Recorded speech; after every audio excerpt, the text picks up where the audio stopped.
আজকে তো এই উম্মত দাড়ি কেন দিছে এটাও জানে না। আমি তো বলি আমাদেরকে দাড়ি দিছে দাড়ি দেখায় জান্নাতে যাওয়ার জন্য, বিশ্বাস হয় না? যদি পাইকা যায়, নাইলে হাদিসে কোনদিন আসলো না ইন্নাল্লাহ লা ইস্তাহি জি শাইবাতিন শাইয়াবা ফিল ইসলাম।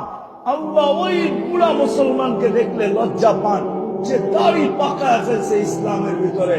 নাইলে ওলামা এই কথা কোনদিন বলতো না। মুহাদ্দিসে জামান মারা গেছেন, জিজ্ঞাসা করছে আল্লাহ বুইড়া কি নিয়ে আসছস? কিছু নিয়ে আসতে পারি না, সাদা দাড়ি নিয়ে আসি। আল্লাহ আশ্চর্য হয়ে জিজ্ঞাসা করছে সাদা দাড়ি অর্থ কি?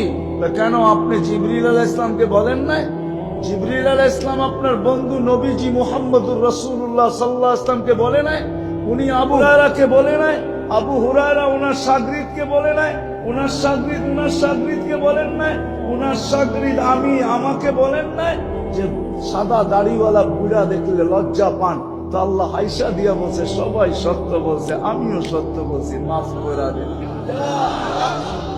এই উম্মতকে দাড়ি দিচ্ছেন দাড়ি দেখে জান্নাতে যাওয়ার জন্য, ডেলি শেভ করার জন্য না। রাগ হয় না, পায়ে হাত রাখি।